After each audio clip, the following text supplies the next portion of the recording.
गुज़श्ता कुछ दिनों से कोयटा और उसके मज़ाफ़ाती अज़ला में चाय के होटलों पे, गली मोहल्लों में, तालीमी इदारों में या फिर बैठकों पे सिर्फ़ एक ही बात ज़ेर बहस रही, और वो ये कि ज़लज़ला आ रहा है और ज़लज़ले से किस तरह बचा जाए, और टेक्टोनिक प्लेट्स पता नहीं क्या चीज़ें हैं। यानी हर ख़ास व आम जिनको ज़लज़ले के बारे में कल तक कुछ नहीं पता था, वो भी ज़लज़ले के साइंस पे एक्सपर्ट की तरह बात करता रहता। इस पूरे माहौल में जिस जिस एक तबके की बात ना कही गई और ना सुनी गई, वो है सीज़मोलॉजिस्ट्स या जियोलॉजिस्ट, जो कि अपनी पूरी ज़िंदगी सर्फ करते हैं ज़लज़ले को एज अ साइंस स्टडी करने में। लेकिन खैर, हमारा तहकीक से क्या वास्ता। हमारे यहाँ तो जिस किसी को भी जिस भी टॉपिक पे बोलने के लिए कहा जाए, वो उस टॉपिक पे कोई ना कोई बात करता रहता है। यानी हर कोई इन दिनों, ये पिछले एक हफ्ते में, बड़ा साइंसदान बना फिरता था जो ज़लज़ले पे बात करता था। अब ये यूनिक काबिलियत भी अल्लाह ताला ने हम लोगों में ही रखी है कि हम उन चीज़ों को भी जिन पे हमें अमली इक़दामात उठाने की ज़रूरत होती है, यानी ज़लज़ला और दूसरे कुदरती आफ़ात, हम उन चीज़ों को भी सिर्फ़ बातों तक महदूद कर लेते हैं और उसके बाद सब कुछ भूल जाते हैं। इस पॉइंट पे आप ये पूछ सकते हैं कि ये लोग इस टॉपिक पे बात कर क्यों रहे थे? तो इसका जवाब ये है इस सवाल का कि असल में हमारे यहाँ बोरियत बहुत ज़्यादा है। और बोरियत कोई नेगेटिव या मनफी कैफियत नहीं है। दरअसल बोरियत ही इंसान के तमाम बड़े बड़े जो हासिलात हैं, इंसान ने जो बड़े बड़े काम किए हैं, उनकी माँ है। क्योंकि इंसान जब तक एंजॉय करता रहता है, जब तक इंसान ज़िंदगी में मगन होता है, ज़िंदगी के छोटे मोटे कामों में, तो वो सैर सपाटे और फैमिली को टाइम देना और रोज़ी रोटी की तलाश तलाश में निकलना और बाकी छोटे मोटे काम करता है। लेकिन असल बड़े काम इंसान से तब सरजद होते हैं जब इंसान बोर हो जाता है।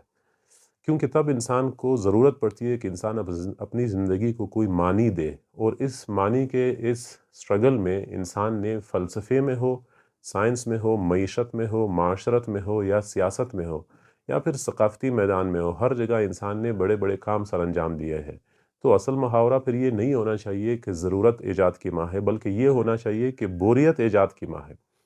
इसके अलावा ज़लज़ले से हमारे यहाँ जो ये कोयटा में ये लोग जो इतने ज़्यादा डरते थे, ये हम कोई मलक रियाज़ या फिर अंबानी या फिर इसी तरह बिल गेट्स तो नहीं है कि ज़लज़ला आएगा तो हम हमारे पीछे जो है वो हमारे लैंड क्रूज़र्स और लंबोर्गिनीज़ और इसी तरह बड़े बड़े स्टेट हाउसेस या और इस तरह की चीज़ें, बैंक में करोड़ों डॉलर जो है वो रह जाएंगे। हमारा तो सिंपल सा जो है वो सादा एक खस्ता हाल ज़िंदगी है।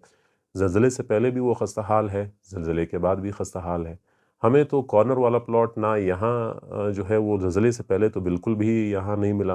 हो सकता है जब ज़लज़ला आए तो उसके बाद शायद हमें कॉर्नर वाला प्लॉट कहानी के दूसरे साइड पे हमें मिले। लेकिन एक और चीज़ जो गौरतलब है वो ये है कि यही लोग जो चाय के होटलों पर बैठकर बड़े आलिम बनकर ज़लज़ले पे बात कर रहे थे, यही दरअसल वो लोग हैं जो एंड पे जब वही डिस्कशन कंक्लूड होती तो वो चाय का जो 150 रुपए का बिल आता ना, वो उन बेचारों की जेब में नहीं होती या उससे वो छुपने की कोशिश करते। तो अगर हमारी ज़िंदगी इस जो है वो नहज पे आ खड़ी हुई है कि हम चाय के 150 रुपए से भागने की कोशिश कर रहे हैं, तो फिर मेरे ख़्याल में ज़लज़ले से जो हमारा इतना खौफ़ है, वो मेरे ख़्याल में थोड़ा-सा जो है वो मिसप्लेस्ड है। अब आते हैं इस मौज़ू के, यानी ज़लज़ले और कोयटा में इससे रिलेटेड जो खौफ़ तारी था पिछले 1 हफ़्ते, इस टॉपिक के सीरियस साइड की तरफ। और सीरियस साइड ये है कि हमारे यहाँ आम दिनों में जब ज़लज़ले की बातें नहीं होती, आम हालात में कोई भी ज़लज़ले पे, टाउन प्लानिंग पे, ऐसे घरों पे, ऐसी कंस्ट्रक्शंस पे जो इंजीनियरिंग, आर्किटेक्चर और टाउन प्लानिंग के तमाम तकाज़ों पे पूरा उतरती हो, इस हवाले से कोई भी बात नहीं करता। अब ऐसा भी नहीं है कि हम दुनिया में ऐसे ममालिक मौजूद नहीं है जहाँ पे ज़लज़ले नहीं आते या बहुत फ्रीक्वेंटली नहीं आते या कोयटा से बहुत ज़्यादा सीवियर किस्म के ज़लज़ले नहीं आते, क्योंकि उनकी मिसाल आपके सामने है। जापान और इंडोनेशिया और मशरक़ बईद या फ़ार ईस्ट में जो ममालिक हैं, वहाँ पे हफ्तावार ज़लज़ले आते हैं और बहुत ही शिद्दत से आते हैं। लेकिन फिर भी आपने आज तक 2005 में जो सुनामी आई थी, उसके बाद आपने आज तक ये नहीं सुना होगा कि वहाँ पे ज़लज़ले से बहुत बड़ी तबाही हुई है या ज़लज़ले ने एक खौफ व हरास का माहौल क्रिएट किया था। क्यों? क्योंकि वहाँ पे लोग अपने घरों का या प्लाज़ों का या डेढ़ 2 करोड़ 3-4 करोड़ की हाउसिंग सोसाइटीज़ जब बनाते हैं, उनका नक्शा अख्तर ठेकेदार से पास नहीं करवाते। वहाँ उनके यहाँ बाकायदा क्वालिफ़ाइड आर्किटेक्ट्स मौजूद हैं, उनके यहाँ बाकायदा क्वालिफ़ाइड टाउन प्लानर्स मौजूद हैं जिनको वो कंसल्ट करते हैं। हमारे यहाँ तो ऐसा कुछ भी नहीं है ना। हम क्या करते हैं, हम 5 करोड़ का इन्वेस्टमेंट होगा, नक्शा हम किससे बनाते हैं? किसी अख्तर ठेकेदार को पकड़ कर उसको 30,000 रुपये दे देते हैं। وہ کاغذ پہ 3-4 لائنیں کھینچ دیتا ہے، تعویذ کی طرح ہمیں پکڑا دیتا ہے، اور ہم اسی کی بنیاد پر جا کر 5-6 کروڑ کی انویسٹمنٹ کر لیتے ہیں۔ اگر ہم اس طرح کریں گے تو پھر ہم اپنی تباہی کا سامان خود جو ہے وہ اپنے لیے میسر کر رہے ہیں۔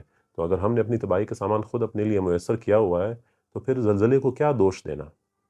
نہ صرف یہ بلکہ کلائمیٹ چینج میں ہمارے ہاں کوئی بات نہیں ہوتی۔ زلزلوں کے آنے کے جہاں اور بہت ساری وجوہات ہیں، وہاں پہ ایک وجہ یہ بھی ہے کہ موسمیاتی تبدیلیاں آ رہی ہے یا کلائمیٹ چینج۔ لیکن آپ جب اس حوالے سے کہیں پہ بات کرتے ہیں، ہمارے ہاں جو سوچنے اور سمجھنے والے لوگ ہیں، وہ جب اس پہ بات کرتے ہیں کلائمیٹ چینج پہ، تو ان کو عجیب عجیب قسم کے دلائل دیے جاتے ہیں۔ اب اتنا تو مجھے یاد ہے کہ پچھلے 15-20 سال پہلے یہاں کوئٹہ کی جو ونٹرز ہوتی تھی وہ باقاعدہ طور پر اگست ستمبر میں شروع ہو کر فروری مارچ تک جاتی، اور وہ ایسی ونٹرز نہیں تھی کہ ان میں صرف جو ہے وہ ایک ہفتے یا 10 دن کے لیے سردی کی ایک ونڈو آتی اور اس کے بعد کچھ نہیں ہوتا جس طرح آج کل ہے۔ وہ باقاعدہ شدید سردیاں ہوتی، اور وہ سردیاں ایسی تھی جس کے نتیجے میں پہاڑوں کی چوٹیوں پہ برف باری ہوتی اور ہفتوں ہفتوں تک بارشوں کا ایک نہ ختم ہونے والا سلسلہ چلتا رہتا۔